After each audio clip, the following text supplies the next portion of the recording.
Завершаем крайний сегмент объекта. Вот у нас щиток, здесь установлена анушка, сюда приходит оптика. Соответственно, здание где-то вон там далеко в километре.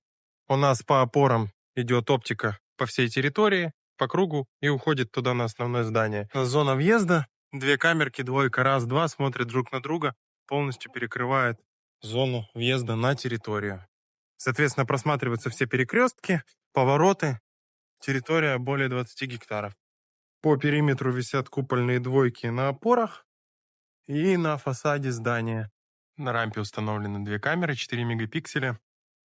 Вот она рампа, тут все погрузки и отгрузки можно будет видеть. И еще одна вон на опоре сверху висит.